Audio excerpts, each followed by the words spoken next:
Hi everyone. The next topic is technology-based communication.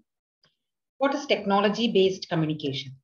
Technology-based communication is communication which is done using technology. This can include old technology as well as new technology. What is the advantage? The advantage is that there are several ways in which we can communicate using technology. It increases the speed. One, it increases the speed. It increases the range. The number of people that we can contact through technology is increased. Accuracy of our communication is increased compared to other traditional communication methods. That is our traditional letter writing or speech. If that is the traditional communication methods, the accuracy, the range, and the speed is much increased using technology. Also, the performance of the task, if we are communicating with a group of people, with our team members for doing a particular work, the performance of our task is much increased if we are able to communicate quickly and reliably to each other. It helps in working together as a team, working collaborative. So these are some of the advantages of technology-based communication. Now let's look at some of the technology-based communications. One, telephones. It is a traditional technology, but recently it has also become portable. And this is a very easy, quick method of conveying information quickly, especially if they are short information. You can just phone someone and speak to them. Cell phones, it's the portable version of telephones, and it allows us to communicate with each other even when we are on the move. That's why it's called mobile phones. We are able to move around. Then SMS, text messages. And SMS, we have WhatsApp and we have chat methods. All of these are transmitting of text messages, but there we require an internet connection, a working internet connection. Whereas for SMSs, it uses the traditional telephone methods to transfer text messages. So this is cheaper, efficient, and easier than having to have an internet connection, especially because the telephone system is widely, ubiquitously, that is around the world, it is widely available to most people. Next, via the internet. Via the internet, we have got lots of methods. We can have computers connected to each other, which has an interface by which we can connect it. The traditional internet method, it was connected through the telephone system. Okay, so it was the wired method of system, but was using the telephone lines. Now, Wi-Fi is also available. So via the internet, we can communicate using computer devices. Okay, now another method is social media. It encourages users or viewers of a particular website or a particular channel or whatever to be involved in the process. That is social media. It's the method of communicating, sometimes even with people we have never seen and may never see in the future. Okay, now fax. When telephone systems came, there is another machine called the fax machine, which works as a combination of telephone and photocopier. So if you want to transmit or communicate, we want to send a particular document to some place far away, we can use the telephone lines to create a copy of our original document in that end. It scans hard copies, that is non-digital. If it is digital, we can simply mail it, okay, or whatever, attach it in the drive or whatever and share it. Okay, but if it's a non-digital, if it's hard copy, then we can use a fax, which will encode the content and transmit it through the telephone lines to the destination. This is a fax, and that is also a communication. Now the method that we most usually use for communication these days is email messaging. So how do we have an effective email message? It is an informal communication. It can be used for both informal as well as formal communication. There are rules. We have We have already discussed letter formats, and there I have discussed what is the format for an informal email and what is the format for a formal email. So email can be used for both of these, and it's widely used. Most people uses email as their first choice for communication because it is quick. It will wait for us. We can reply whenever we feel like replying. We have a copy of it. There is a lot of advantages. Now, how formal should an email be? When I discuss letter writing, it depends on who are you writing to? Who is the audience? What is the purpose of your email? Based on that, you have to decide what is the formality level of your email. And what are the components of an email?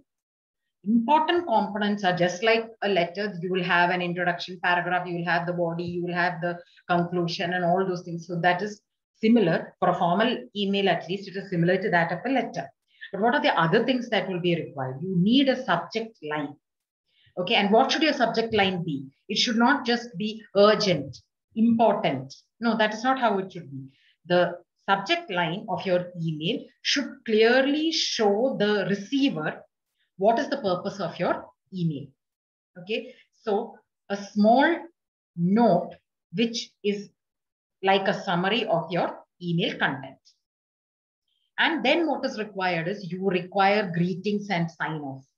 Dear so and regards, or whatever it is, sincerely, faithfully, whatever, and your name. It is very similar to letter writing. These two things are essential. Everything else you can follow just the letter writing format, and depending on your formality level, you can omit or have paragraphs or other content. So this is how you will write an effective email. A person who is receiving your email should know from the subject line what your email is about. There should be a proper addressing, that is beginning and end, greetings and sign off. And then the content should be specific to your purpose. Now, the next is slide presentation. Another technology-based communication is slide presentation. What I am doing right now is a slide presentation. I'm using a PowerPoint presentation to explain what I want to convey to you in today's lesson. Okay, so exactly the way I use these slides is what a slide presentation is. You can see a single screen of information. And here in this particular screen, you can see text. And there is a URL over here at the bottom. This URL is actually linking you to how to prepare a presentation. So GDs and presentations we've already discussed in HUN 101 Life Skills. I've simply linked that video to this particular slide. It will also be available in your description box. Okay, so URL is possible. Then you can see over here, I have put, one second, I will show you here. This is an image of a search engine. So images are possible. Depending on what you want to convey, what kind of information you want to convey, you can add text, charts, images, transitions. So in this particular case, I have not given any transitions, but I can put transitions on my slides in such a way that I can just there will be a particular way in which this particular screen changes. Okay, I'm going to show you an example. See, this is my PowerPoint. Over here, if I want to add transitions, I can select animation and I can choose, see, all of these are transitions. Okay, so I can choose, if I choose this and I apply, it's applied already over here to this slide. So let's look what's going to happen now. See, this is called a transition. When I move from one slide to other, this transition occurs. The speed of the transition can be controlled. Lots of things are there, lots of effects that you can put in your presentation. And it is used, I'm using this for taking classes, but it can be used for any presentation, business meetings, it can be your, project presentation, it can be a team, your project work can be discussed with your team, whatever. Okay. And there are lots of softwares which can be used for creating a presentation. I've just given a few examples. MS PowerPoint, which is most popular. Then LaTeX, we use LaTeX because the outcome, the final product is much, higher in quality than MS PowerPoint. We have a lot of control in how we do things. Okay, but it's not as simple as creating a presentation in PowerPoint. And then there is Adobe provides a presentation software, IBM, Prezi, so many, lots and lots of presentation software online, and other applications are available to create presentations. Okay. Next is editing software. Okay. Skills using editing to edit. Now, what is the meaning of edit?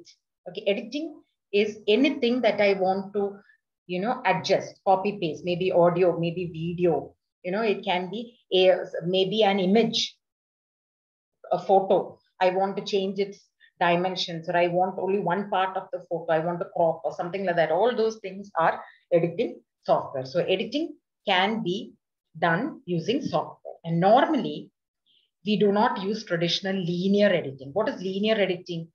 Linear editing means if I have got a 10-minute video and I want to cut the middle 2 minutes. Okay, I want the first 3 minutes as it is. Then I want to cut 2 minutes. And then I want the next 5 minutes. If I want to do that in a linear editing, linear editing linear എന്ന് പറഞ്ഞാൽ ഒന്ന് കഴിഞ്ഞിട്ട് മറ്റേതേ ചെയ്യാൻ പറ്റത്തുള്ളൂ. അപ്പൊ ആദ്യം തൊട്ട് അവസാനം വരെ ഞാൻ കണ്ട് ഏത് പോയിന്റിലാണോ എനിക്ക് എഡിറ്റ് ചെയ്യേണ്ടത് അവിടെ എത്തിച്ചിട്ട് വേണം ഞാൻ കട്ട് ചെയ്യാനോ പേസ്റ്റ് ചെയ്യാനോ എന്തെങ്കിലും ചെയ്യാനായിട്ട്. ഓക്കെ, അതിനെയാണ് ലീനിയർ എഡിറ്റിംഗ്. പക്ഷെ ഇപ്പോഴുള്ള സോഫ്റ്റ്വെയറുകൾ ഒന്നും തന്നെ ലീനിയർ എഡിറ്റിംഗ് അല്ല. ആദ്യം തൊട്ട് അവസാനം വരെ ഒന്നും ഞാൻ കാണേണ്ട ആവശ്യമില്ല. ഞാൻ സോഫ്റ്റ്വെയറിൽ, എൻ്റെ എഡിറ്റിംഗ് സോഫ്റ്റ്വെയറിൽ എൻ്റെ ആ വീഡിയോ ഇട്ട് കഴിഞ്ഞാൽ എനിക്ക് നടുക്കത്തെ 3-ാമത്തെ മിനിറ്റാ വേണ്ടിയെങ്കിൽ ഡയറക്ട്ലി ആ 3-ാമത്തെ മിനിറ്റ് ചെന്ന് എനിക്ക് ക്ലിക്ക് ചെയ്തിട്ട് എനിക്ക് കട്ട് ചെയ്യാനും ഒക്കെ പറ്റും, എഡിറ്റ് ചെയ്യാനായിട്ട് പറ്റും. അതിനെയാണ് നോൺ ലീനിയർ എഡിറ്റിംഗ് എന്ന് പറയുന്നത്. സോ ഹിയർ ആഫ്റ്റർ NLE എന്ന് എവിടൊക്കെ കാണുന്നുണ്ടോ അതൊക്കെ നോൺ ലീനിയർ എഡിറ്റിംഗ് എന്നാണ് ഉദ്ദേശിക്കുന്നത്. ഇതിന്റെ അഡ്വാൻറ്റേജ് എന്താ? ഒന്ന്, ഒറിജിനൽ സോഴ്സ് ഫയൽസ് ഒന്നും വി വോണ്ട് ലൂസ്. നമ്മൾ എഡിറ്റ് ചെയ്തതിനെ വേറൊരു പേരിൽ നമുക്ക് സ്റ്റോർ ചെയ്ത് വെക്കാനായിട്ട് പറ്റും. ഓക്കെ, അപ്പൊ എന്തെങ്കിലും മോഡിഫിക്കേഷൻസോ എന്തെങ്കിലും കട്ടിങ്ങോ എന്തെങ്കിലും നമ്മൾ ചെയ്തിട്ടുണ്ടെന്നുണ്ടെങ്കിൽ നമുക്ക് പഴയതിനെ അങ്ങനെ തന്നെ കീപ്പ് ചെയ്തിട്ട് ചെയ്യാനായിട്ടുള്ള ഒരു ഓപ്ഷൻ ഉണ്ട്. എന്നാൽ പഴയ കാലത്ത് ഫിലിമൊക്കെ യൂസ് ചെയ്യുന്ന സമയത്ത് ആ ഫിലിമിനെ നമ്മൾ കട്ട് ചെയ്യുകയാണ് ചെയ്യുന്നത്. വൺസ് കട്ട് ചെയ്ത് കഴിഞ്ഞാൽ പിന്നെ പഴയതിനെ തിരിച്ചെടുക്കാനായിട്ട് പറ്റത്തില്ല. Okay, that is one very big advantage. Software ആയതുകൊണ്ട് ചെയ്യാൻ പറ്റുന്ന കാര്യമാണ്. ഇനി വേറെ എന്തൊക്കെയാണ് NLEയിലുള്ളത്? ഒന്ന്, മെറ്റാ ഡേറ്റ ഉണ്ട്. What is meta data? ഈ നമ്മുടെ ഓഡിയോയിലോ വീഡിയോയിലോ ഇമേജിലോ തന്നെ there is information about that audio or video or image. ഏത് ഡേറ്റിനാണ് എടുത്തത്, ലൊക്കേഷൻ എന്തായിരുന്നു, അത് എത്രാമത്തെ ടേക്ക് ആണത്, ക്ലിപ്പ് 1, ക്ലിപ്പ് 2, ക്ലിപ്പ് 3, ക്ലിപ്പിന് പേര് കൊടുക്കാം, ഇമേജസിന് പേര് കൊടുക്കാം. അങ്ങനെ ഒത്തിരി അഡ്വാൻറ്റേജസ് ഉണ്ട്. അതിനെയൊക്കെയാണ് മെറ്റാ ഡേറ്റ എന്ന് പറയുന്നത്. മെറ്റാ ഡേറ്റ ഒന്നെങ്കിൽ ഓട്ടോമാറ്റിക്കലി ആഡ് ചെയ്യാം, അല്ലെങ്കിൽ മാനുവലി എന്ന് വെച്ച് കഴിഞ്ഞാൽ എനിക്ക് തന്നെ ആഡ് ചെയ്യാം, എനിക്ക് ആവശ്യമുള്ളത്. ഓട്ടോമാറ്റിക്കലി നമ്മൾ സെറ്റ് ചെയ്ത് വെക്കുന്നതിനനുസരിച്ച് ഫോട്ടോയോ വീഡിയോ ഒക്കെ എടുക്കുമ്പോൾ തന്നെ വരുന്ന ചില കാര്യങ്ങളാണ് സമയം, സ്ഥലം, നമ്പർ, ടേക്കിന്റെ നമ്പർ, ക്ലിപ്പ് നമ്പർ, അങ്ങനെയൊക്കെ നെയിം, ഇതൊക്കെ ഓട്ടോമാറ്റിക്കലി വരുന്നതാണ്. ഒരു പേര് ക്ലിപ്പ് 1 അങ്ങനെ എന്തെങ്കിലും ഒരു പേര് കൊടുക്കും. ഇനി മാനുവലി എനിക്കിപ്പം എൻ്റെ ഒരു ഫോട്ടോയിൽ പ്രിൻസി അല്ലെങ്കിൽ ഒരു പേര്, എനിക്ക് എൻ്റെ പേരിടണം, അല്ലെങ്കിൽ ഞാൻ എടുത്തിരിക്കുന്ന ഫോട്ടോ ഒരു പൂച്ചയുടേതാണ്, ക്യാറ്റ് എന്നുള്ള പേര് എനിക്ക് കൊടുക്കണം. അങ്ങനെയൊക്കെ ഉണ്ടെന്നുണ്ടെങ്കിൽ അതെനിക്ക് മാനുവലി ആഡ് ചെയ്യാവുന്നതാണ്. ഇനി ഞാനൊരു ടൂറിന് പോയപ്പോഴാണ് ആ പർട്ടിക്കുലർ ഫോട്ടോ എടുത്തത് അല്ലെങ്കിൽ വീഡിയോ എടുത്തതെങ്കിൽ ടൂർ ഇന്ന ഡേറ്റ് എന്ന് പറഞ്ഞ് എനിക്ക് ഇടാം. ഇതൊക്കെ മാനുവലി ആഡ് ചെയ്യാനായിട്ട് പറ്റുന്നതാണ്. So meta data can be added automatically. System തന്നെ നമ്മൾ വീഡിയോ എടുക്കുമ്പോൾ തന്നെ ചെയ്യുന്നതുകൊണ്ട് അതിനെയാണ് ഓട്ടോമാറ്റിക് മെറ്റാ ഡേറ്റ എന്ന് പറയുന്നത്. എനിക്ക് ഇഷ്ടമുള്ള രീതിയിൽ എനിക്ക് ആഡ് ചെയ്യാനായിട്ട് പറ്റും. അതിനെയാണ് മാനുവൽ മെറ്റാ ഡേറ്റ എന്ന് പറയുന്നത്. ഇനി നേരത്തെ ഞാൻ പറഞ്ഞതുപോലെ എല്ലാം 1 by 1 അഡ്ജസ്റ്റന്റ് ആയിട്ടുള്ള അടുത്ത ആദ്യം തൊട്ട് അവസാനം വരെ എല്ലാം കണ്ടിട്ടൊന്നും ഞാൻ ഒന്നും ചെയ്യേണ്ട ആവശ്യമില്ല. എനിക്ക് ആവശ്യമുള്ള ഫ്രെയിമിനെ എനിക്ക് ഡയറക്റ്റ്ലി പോയി ക്ലിക്ക് ചെയ്യാനായിട്ട് പറ്റും. ഓക്കെ, അതിനെയാണ് ഡയറക്റ്റ് ആക്സസ് എന്ന് പറയുന്നത്. ഇതാണ് some of the advantages of non linear editing. Okay, ഇനി എഡിറ്റ് ചെയ്യാൻ എന്തെല്ലാം എഡിറ്റ് ചെയ്യാം? നമുക്ക് വീഡിയോസിനെ, ഓഡിയോസിനെ, ഇമേജസിനെ ഒക്കെ എഡിറ്റ് ചെയ്യാം വിതൗട്ട് ലൂസിങ് മെറ്റീരിയൽ. എന്നുവെച്ചാൽ ഞാൻ ഓരോ വേർഷന് പുതിയൊരു പേര് കൊടുത്തിട്ട് എഡിറ്റ് ചെയ്യണമെന്ന് മാത്രമേ ഉള്ളൂ. പഴയ എല്ലാം എനിക്ക് സ്റ്റോർ ചെയ്ത് കീപ്പ് ചെയ്യാനായിട്ട് പറ്റും. അൺലൈക്ക് നേരത്തെ ഫോട്ടോഗ്രാഫിക് നെഗറ്റീവ്സിനെ അപേക്ഷിച്ച് അത് കട്ട് ചെയ്ത് കഴിഞ്ഞാൽ പിന്നെ ഒന്നിച്ച് ചേർക്കാനായിട്ട് പറ്റുന്നതല്ല.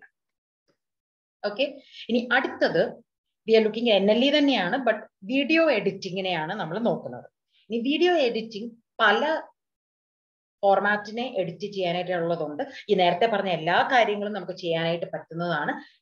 പോപ്പുലർ ആയിട്ടുണ്ടായിരുന്ന ഒരു കാലഘട്ടത്തിൽ HD ഫോർമാറ്റ് ആണ്. അതിന് ഉപയോഗിച്ചിരുന്നത് അവിഡ് എന്ന് പറയുന്ന ഇൻഡസ്ട്രി സ്റ്റാൻഡേർഡ്. ഇപ്പോഴും ഒത്തിരി സിസ്റ്റംസ് അല്ലെങ്കിൽ ഒത്തിരി ഫീച്ചർ ഫിലിംസും ടെലിവിഷൻ പ്രോഗ്രാംസ്, കമേഴ്ഷ്യൽസ്, അഡ്വർടൈസ്മെന്റ്സ് ഒക്കെ ഇതേ സ്റ്റാൻഡേർഡിൽ തന്നെയാണ് യൂസ് ചെയ്യുന്നത്. മോർ റീസെന്റ് ആയിട്ട് ഒരു 4K വീഡിയോസ്, 4K ക്യാമറാസ് വെച്ചിട്ട് എടുക്കുന്ന വീഡിയോസ് വന്നിട്ടുണ്ട്. അതിലും എഡിറ്റിംഗ് സോഫ്റ്റ്വെയർസ് അവൈലബിൾ ആണ്. ഈ നേരത്തെ പറഞ്ഞ എല്ലാ കാര്യങ്ങളും നമുക്ക് ചെയ്യാനായിട്ട് പറ്റും. ഓക്കെ, സോ വീഡിയോസിന് സ്പെസിഫിക് ആയിട്ട് യൂസ് ചെയ്യുന്ന സോഫ്റ്റ്വെയർ ആണ് വീഡിയോ എഡിറ്റിംഗ് സോഫ്റ്റ്വെയർ എന്ന് പറയുന്നത്. അത് കൂടാതെ ഇമേജ് എഡിറ്റിംഗ് ഉണ്ട്. ഇമേജ് എന്ന് പറഞ്ഞു കഴിഞ്ഞാൽ വീഡിയോസ് അല്ല, സ്റ്റിൽ ഇമേജസ്. ഓക്കെ, അതിന് അഡ്വാൻറ്റേജസ് ആയിട്ടുള്ള 2 സോഫ്റ്റ്വെയർ ആണ്. HSC softwares live. വേറെ ഒത്തിരി സോഫ്റ്റ്വെയർസ് ഉണ്ട്, ഫ്രീ ആയിട്ട് അവൈലബിൾ ഉണ്ട്, ഒത്തിരി ഉണ്ട്. യൂസ് ചെയ്യുന്ന 2 ആണ് ഈ പറയുന്നത്. HSC സോഫ്റ്റ്വെയർസ് ലൈവ് എന്ന് പറയുന്നത് നേരത്തെ പറഞ്ഞ പോലെ നോൺ ഡിസ്ട്രക്റ്റീവ് എഡിറ്റിംഗ് ചെയ്യാൻ വേണ്ടിയിട്ട് നമ്മൾ എഡിറ്റ് ഒക്കെ ചെയ്ത് കഴിഞ്ഞിട്ട് വേറൊരു പേരിൽ നമുക്ക് സേവ് ചെയ്ത് കഴിഞ്ഞാൽ പഴയത് അതുപോലെ കിടന്നോളും, സേവ് ചെയ്തത് വേറെ രീതിയിൽ കിടന്നോളും. പിന്നെ ഉള്ളത് ഒരെണ്ണം GEGL, open source editing software ആണ് ഇത്. GEGL is an open source editing software. Okay, so HSC ഒരു കമ്പനിയുടെ സ്പെസിഫിക് ആയിട്ടാണ് അത് മേടിച്ച് നമ്മൾ പൈസയൊക്കെ കൊടുത്തിട്ട് യൂസ് ചെയ്യുന്ന. ഓപ്പൺ സോഴ്സ് വെച്ചാൽ ഫ്രീ ആയിട്ട് അവൈലബിൾ ആണ്. GEGL നമുക്ക് ഇൻസ്റ്റാൾ ചെയ്തിട്ട് എഡിറ്റ് ചെയ്യാൻ വേണ്ടിയിട്ട്, ഇമേജസിനെ എഡിറ്റ് ചെയ്യാൻ വേണ്ടിയിട്ട് യൂസ് ചെയ്യാം. ഓക്കെ, ഇനി ക്വാളിറ്റി എഡിറ്റിംഗ്. വീഡിയോ ആയാലും ഓഡിയോ ആയാലും ഇമേജ് ആയാലും നമുക്ക് എഡിറ്റ് ഒക്കെ ചെയ്ത് കഴിയുമ്പോൾ ഉള്ള quality should be good. Okay, ഇന്ന് അത് അത്ര ഒരു ഇഷ്യൂ ആയിട്ടുള്ള കാര്യമല്ല. കാരണം എന്താന്ന് വെച്ച് കഴിഞ്ഞാൽ പല ഇംപ്രൂവ്ഡ് ആയിട്ടുള്ള കംപ്രഷൻ ടെക്നീക്സ് ഉണ്ട്. ഡിസ്ക് സ്റ്റോറേജ്, സ്റ്റോർ ചെയ്യുന്ന ഡിസ്ക് സ്പേസ് ഒത്തിരി കൂടിയിട്ടുണ്ട്. അതുകൊണ്ട് നമുക്ക് അത്ര ഡിഫിക്കൽട്ടി ഇല്ല ക്വാളിറ്റി മെയിൻറ്റെയിൻ ചെയ്യാനായിട്ട്. പക്ഷേ NLEയിൽ കംപ്രഷൻ ടെക്നീക്സ് ഉപയോഗിക്കാത്ത uncompressed version of audio, video and images edit ചെയ്യാനായിട്ടുമുള്ള ഓപ്ഷൻസ് ഉണ്ട്. പക്ഷെ അതിന് ചിലപ്പോൾ അപ്രോപ്രിയേറ്റ് ആയിട്ടുള്ള സ്പെസിഫിക് ഹാർഡ്വെയർ ആവശ്യമായിട്ട് വരാം. Okay, so that is quality. നമുക്ക് ആവശ്യമായ എഡിറ്റ് എല്ലാം ചെയ്ത് കഴിയുമ്പോഴും നമുക്ക് ഇമേജ് കാണാനായിട്ട് ക്ലിയർ ആയിരിക്കണം, വീഡിയോ കാണാൻ ക്ലിയർ ആയിരിക്കണം, ഓഡിയോ കേൾക്കാൻ ക്ലിയർ ആയിരിക്കണം. നമ്മൾ ഉദ്ദേശിക്കുന്ന ഒരു ക്വാളിറ്റി ഉണ്ടെങ്കിലാണ് ചെയ്തത് കൊണ്ട് പ്രയോജനമുള്ളൂ. Okay, so that is why quality editing ഇന്നത്തെ ഒരു സാഹചര്യത്തിൽ ക്വാളിറ്റി എഡിറ്റിംഗ് അത്ര ഡിഫിക്കൽട്ട് ആയിട്ടുള്ള ഒരു കാര്യം അല്ല. ഓക്കെ, ഇനി ലാസ്റ്റില് ഓഡിയോ എഡിറ്റിംഗ്. ഇതെന്തുവാ? നേരത്തെ പറഞ്ഞ വീഡിയോസ് ചെയ്യുന്ന പോലെ തന്നെ, ഇമേജ് ചെയ്യുന്ന പോലെ തന്നെ ഇത് സൗണ്ട് മാത്രമുള്ള കാര്യങ്ങൾ എഡിറ്റ് ചെയ്യാൻ വേണ്ടിയിട്ടാണ്. നോർമൽ കേസുകളിൽ ഇത് ലൈബ്രറീസ് യൂസ് ചെയ്ത്, ഓഡിയോ ലൈബ്രറീസ് യൂസ് ചെയ്തിട്ടാണ് എഡിറ്റിംഗ് നമ്മൾ ഇംപ്ലിമെന്റ് ചെയ്യുന്നത്. It can be either on stand alone computer or in the web or operating സിസ്റ്റത്തിൽ തന്നെ. എന്ന് വെച്ചാൽ സ്റ്റുഡിയോ ഒക്കെ ആണെന്നുണ്ടെങ്കിൽ ഓപ്പറേറ്റിംഗ് സിസ്റ്റത്തിന്റെ ഒരു കേർണൽ മൊഡ്യൂൾ ആയിട്ട് തന്നെ ഇത് ഈ എഡിറ്റിംഗ് സോഫ്റ്റ്വെയർ ഉണ്ടാകും. So it is an NLE again which allows you to do all of these things. Okay, now we are moving to modern day research and study skills. Okay, life skills പഠിച്ചപ്പോൾ നിങ്ങൾ ഓർക്കുന്നുണ്ടായിരിക്കും, ഇത് പല കാര്യങ്ങളും നമ്മൾ അവിടെയും discuss ചെയ്തിട്ടുള്ളതാണ്. എങ്ങനെയാണ് എല്ലാ സ്റ്റുഡൻസിനും അറിഞ്ഞിരിക്കേണ്ട ചില കാര്യങ്ങളാണ് എങ്ങനെയാണ് ഇന്ന് മോഡേൺ ഡേയ്സിൽ നമ്മൾ റിസർച്ച് ചെയ്യുന്നു, സ്റ്റഡി ചെയ്യുന്നു. അതിൽ നിങ്ങൾക്ക് എല്ലാവർക്കും അറിയാവുന്ന ഒരു മെത്തേഡാണ് സെർച്ച് എൻജിൻസ്. ഗൂഗിൾ ചെയ്യുക. ഒരു സെർച്ച് എൻജിൻ ആണ് ഗൂഗിൾ. ഏറ്റവും കൂടുതൽ ഓർ ഇന്ന് ലോകത്തിൽ ഏറ്റവും കൂടുതൽ ഉപയോഗിക്കപ്പെടുന്ന ഒരു സെർച്ച് എൻജിൻ ആണ് ഗൂഗിൾ. ഓക്കെ, അതെന്തോ it is A software which allows us to access material on the internet. ഇന്റർനെറ്റിലുള്ള ഇൻഫർമേഷനെ ഒരു ഡേറ്റാബേസിലൂടെ നമ്മൾ ടൈപ്പ് ചെയ്യുന്നത് ക്വരി എന്നാ പറയുന്നത്. ആ ക്വരി ടൈപ്പ് ചെയ്യുന്ന ക്വരി അനുസരിച്ച് ഉള്ള ഇൻഫർമേഷൻ റിട്രീവ് ചെയ്ത് നമുക്ക് ഒരു ലിസ്റ്റ് ആയിട്ട് ഇങ്ങനെ അടിയിലോട്ട് കാണിച്ചു തരും. ഓക്കെ, ആ ലിസ്റ്റ് ആയിട്ട് കാണിച്ചു തരും. നമുക്ക് ആവശ്യമുള്ള ഏതെങ്കിലും ഒരെണ്ണം നമ്മൾ ക്ലിക്ക് ചെയ്തിട്ട് നമുക്ക് ആവശ്യമുള്ളത് വായിച്ചെടുത്ത് നമുക്ക് റിസർച്ച് ചെയ്യാം. ഓക്കെ, ഇനി search engines, first search engine ആണ് ആർച്ചി. അതെന്തിനു വേണ്ടിയിട്ടാണ് യൂസ് ചെയ്തത്? അന്ന് ഇന്റർനെറ്റ് ഒന്നും ഇത്ര വിപുലമായിട്ടില്ല. സ്റ്റോർ ചെയ്തിട്ട് കമ്പ്യൂട്ടർ സിസ്റ്റത്തിൽ സ്റ്റോർ ചെയ്തിരിക്കുന്ന ഫയൽസിനെ സെർച്ച് ചെയ്യാൻ വേണ്ടിയിട്ട് ഒരു FTP file transfer protocol use ചെയ്ത് റൺ ചെയ്ത ഒരു സെർച്ച് എൻജിൻ ആണ് ആർച്ചി. നമ്മളിപ്പോ ടൈപ്പ് ചെയ്യുന്നത് പോലെ ക്വരീസ് ടെക്സ്റ്റ് അടിച്ച് ടൈപ്പ് ചെയ്യാനായിട്ട് പറ്റുന്ന ഒരു search engine, first search engine ആണ് വെറോണിക്ക. ഇന്ന് നമ്മൾ ഈ ആർച്ചിയും വെറോണിക്കയും ഒന്നും കാണുന്നില്ല. ഏറ്റവും കൂടുതൽ ഉപയോഗിക്കുന്ന ഗൂഗിൾ, പിന്നെ യാഹു, മൈക്രോസോഫ്റ്റിന്റെ ബിങ്, ask.com. ഓക്കെ, ഇതൊക്കെയാണ് പല സെർച്ച് എൻജിൻസ്.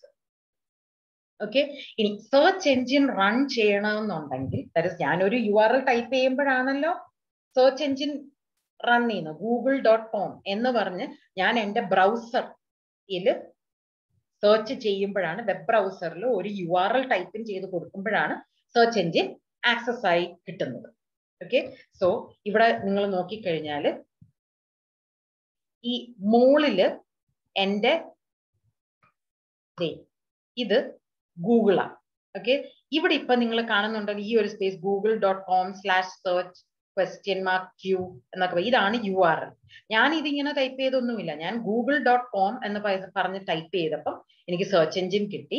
അതിൻ്റെ അകത്ത് ഞാൻ സെർച്ച് എൻജിൻസ് എന്ന് ടൈപ്പ് ചെയ്തപ്പോഴാണ് കണ്ടോ ഇവിടെ ഈ google.com-ൽ സെർച്ച് ചെയ്യാണ് സെർച്ച് പ്ലസ് എൻജിൻസ്. അങ്ങനെ എനിക്ക് കുറെ ഔട്ട്പുട്ടുകൾ കിട്ടി. 17 great search engines you can use instead of Google എന്ന് പറഞ്ഞ കുറെ കാര്യങ്ങൾ പറയുന്നത് ഇവിടെ ഉണ്ടോ.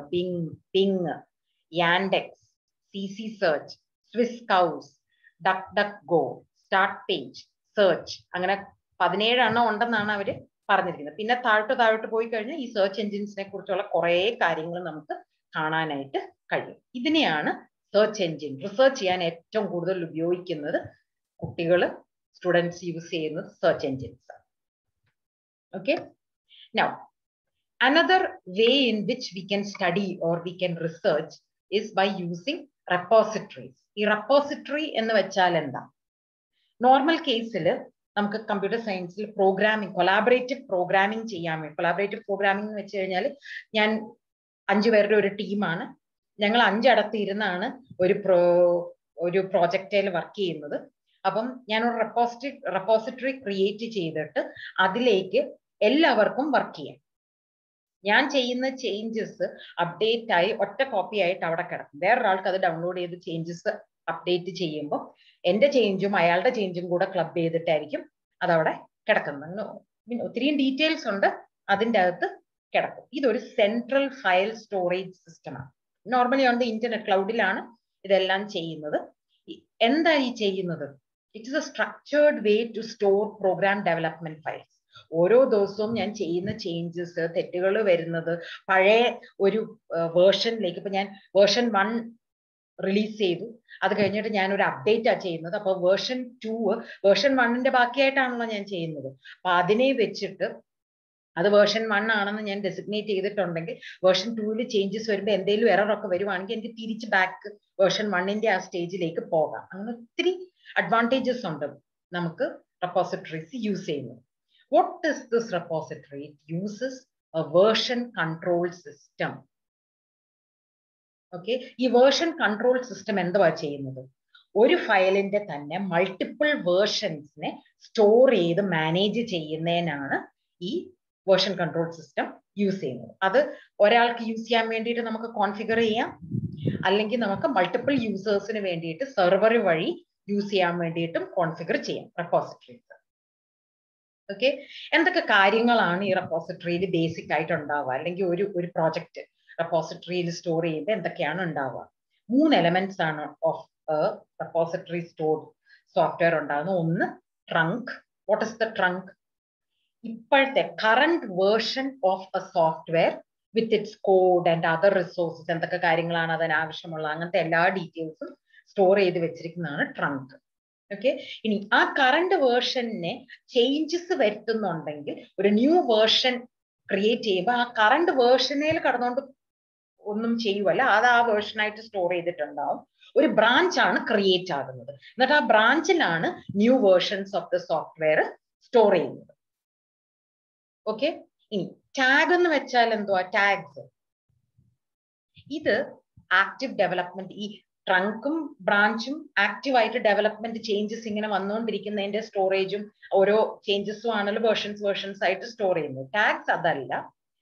ആക്റ്റീവ് ഡെവലപ്മെന്റിന് വേണ്ടിയിട്ട് ഈ ടാഗ്സ് യൂസ് ചെയ്യുന്നില്ല. പകരം കംപ്ലീറ്റ് ആയ ഡിഫറെന്റ് വേർഷൻസ്. അപ്പൊ എന്റെ ഒരു കോഡിന് എനിക്ക് വേർഷൻ 1 ഉണ്ടായിരുന്നു, വേർഷൻ 1.1 ഉണ്ട്, പിന്നെ വേർഷൻ 1.2 ഉണ്ട്, വേർഷൻ 1.5 ഉണ്ട്, വേർഷൻ 2 ഉണ്ട്, 2.1 ഉണ്ട്, അങ്ങനെ 5-6 വേർഷൻസ് ഉണ്ടെന്ന് വിചാരിക്കുക. ഈ വേർഷൻസിനെ എല്ലാം കംപ്ലീറ്റഡ് ആയിട്ടുള്ള വേർഷൻസിനെ സ്റ്റോർ ചെയ്ത് ടാഗ് ചെയ്യുന്നതിനാണ്, different versions of the software store ചെയ്യുന്നതിനാണ് ടാഗ്സ് യൂസ് ചെയ്യുന്നത്. അത് വെച്ചിട്ടാണ്, ഈ ടാഗ്സ് വെച്ചിട്ടാണ് എനിക്കൊരു എറർ വന്നു, ഞാൻ ഈ റിവിഷൻസ് ഒക്കെ ചെയ്ത് കഴിഞ്ഞപ്പോൾ എന്നോട് എറർ വന്നു, എനിക്ക് ബാക്ക് പോകണം എന്നുണ്ടെങ്കിൽ ഈ ടാഗ്സും ബ്രാഞ്ചസും ഒക്കെ ആണ് ഹെൽപ്പ് ചെയ്താണ് എനിക്ക് ബാക്കിലേക്ക് പോകാനായിട്ട് കഴിയും.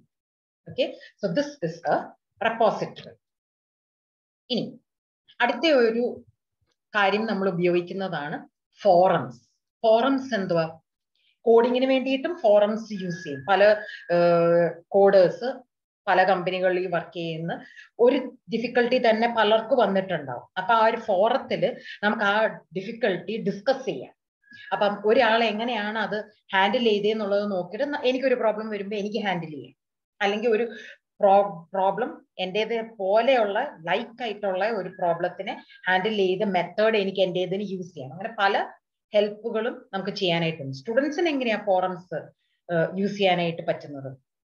സ്വയം സെൽഫ് സ്റ്റഡി ആയിട്ടുള്ള പല കാര്യങ്ങളാണെന്നുണ്ടെങ്കിൽ എനിക്കൊരു കാര്യം മനസ്സിലായില്ല, അത് ഫോറത്തിൽ ഞാൻ പോയി നോക്കുവാൻ ചിലപ്പോൾ അതേ കാര്യം ഡിസ്കസ് ചെയ്ത് നേരത്തെയുള്ള പാത്തുകൾ ഉണ്ടാവും, ലിങ്കുകൾ ഫോറത്തിൽ ഓൾറെഡി ഡിസ്കസ്ഡ് ആയിട്ടുള്ളത് ഉണ്ടാവും. അല്ലെങ്കിൽ എനിക്കൊരു ക്വസ്റ്റ്യൻ പോസ്റ്റ് ചെയ്തിട്ട് എക്സ്പേർട്സ് ആയിട്ടുള്ളവർക്ക് അതിനെ ആൻസർ ചെയ്യാനായിട്ട് കഴിയും. അങ്ങനെയുള്ള 2 എക്സാമ്പിൾസ് ആണ് ജിറ്റ്ഹബും സ്റ്റാക്ക് എക്സ്ചേഞ്ചും. ജിറ്റ്ഹബ് റെപ്പോസിറ്ററിയുമാണ്, അതിന് ഫോറമും ഉണ്ട്. So it is a version control system which was created by Linux. റെപ്പോസിറ്ററിയുമാണ് Git. It allows for collaborative software development. നേരത്തെ ഉണ്ടാക്കി വെച്ചിട്ട് ഈ ജിറ്റ്ഹബിന്റെ അകത്ത് നേരത്തെ കോഡുകളൊക്കെ സ്റ്റോർ ചെയ്തിട്ടുണ്ടാവും. എനിക്ക് അതിനെ ഡൗൺലോഡ് ചെയ്ത് യൂസ് ചെയ്യാനായിട്ട് പറ്റും എനിക്ക് എന്റെ ഒരു പ്രോജക്റ്റിന് വേണ്ടി.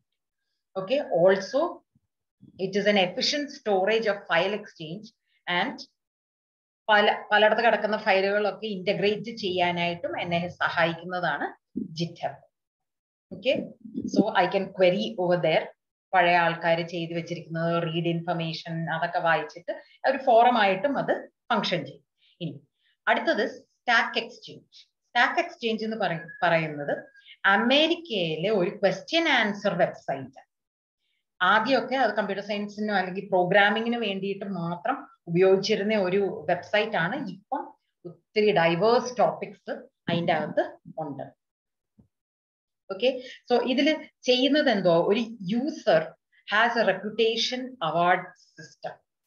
അപ്പൊ ഒരു യൂസർ ചോദിക്കുന്ന ചോദ്യങ്ങളും തരുന്ന ആൻസറിനും ഒരു അവാർഡ് സിസ്റ്റം ഉണ്ട്.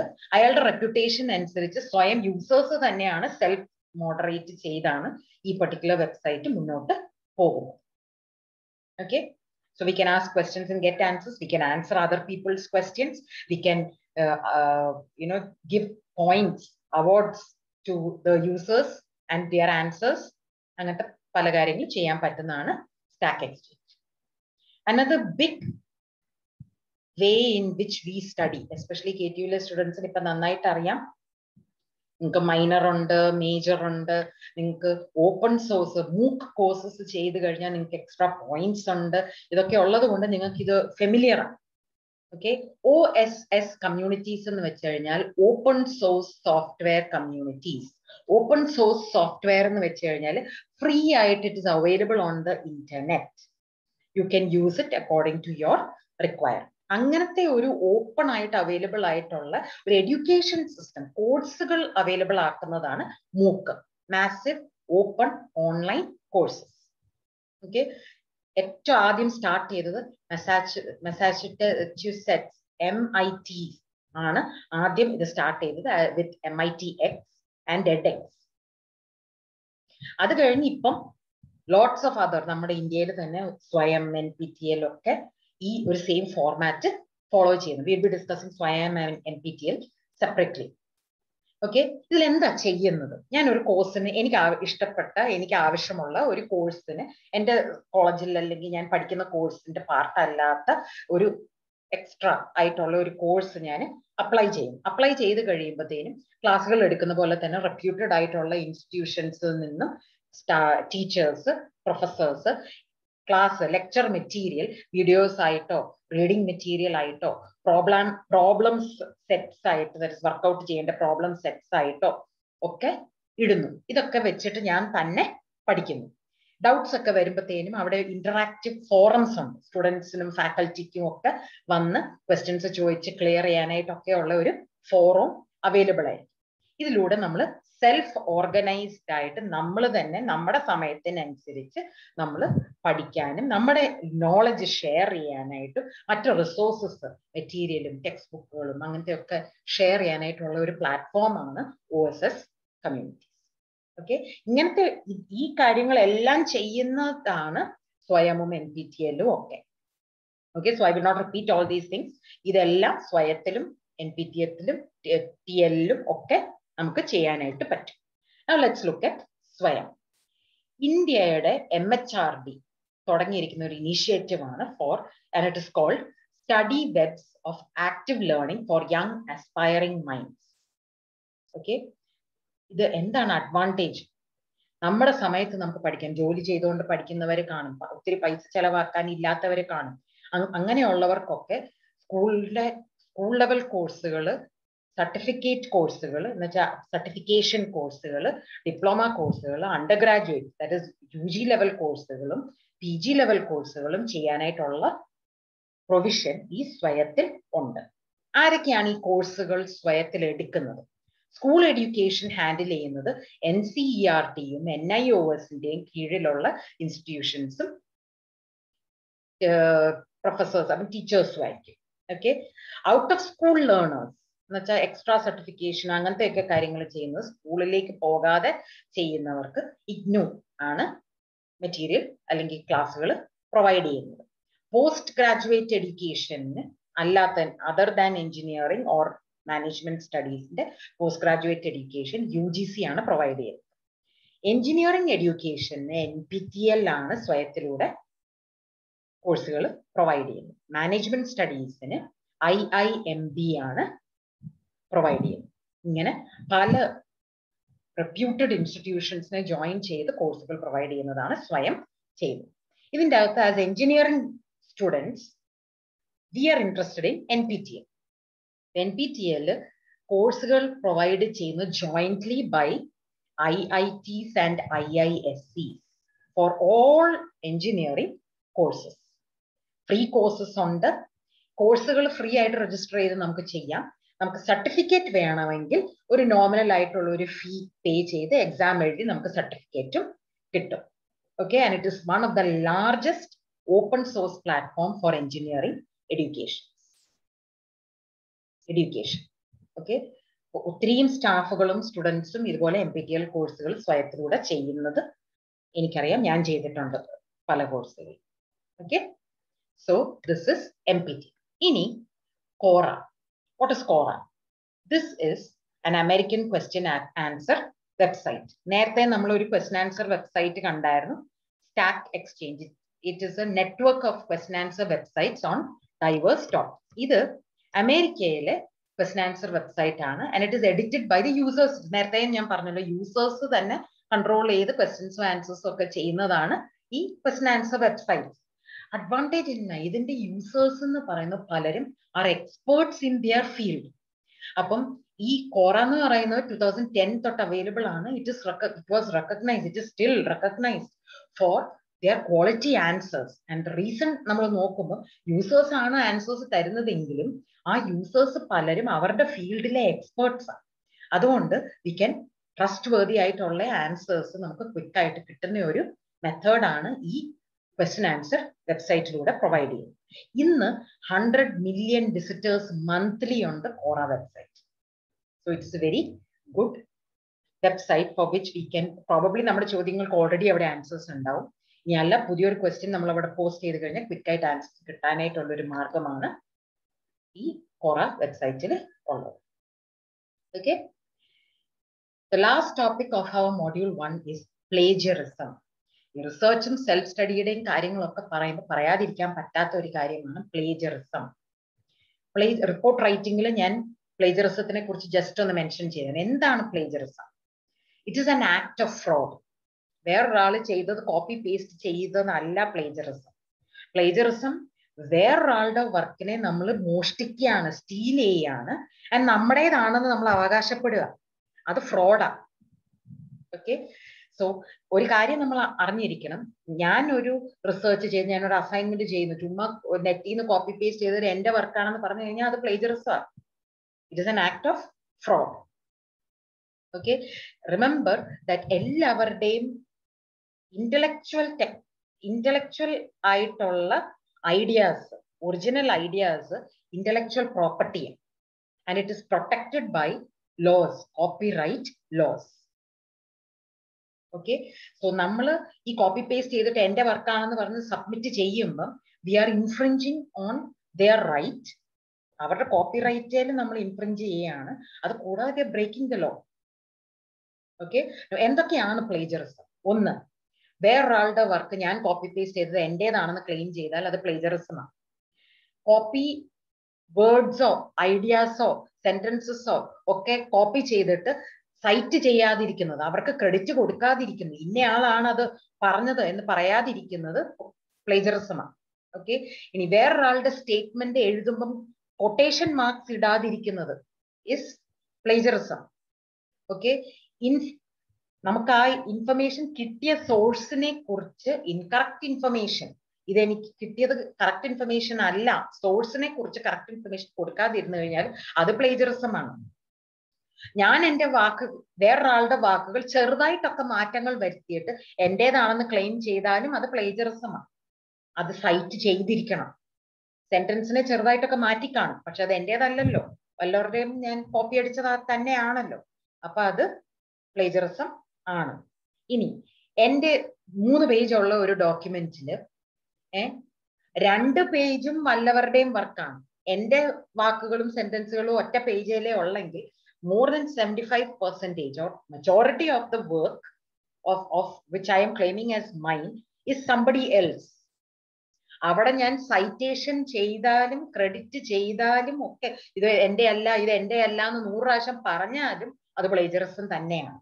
If I am submitting something as my work and if it is original work, then we should have minimum copy, paste and citations.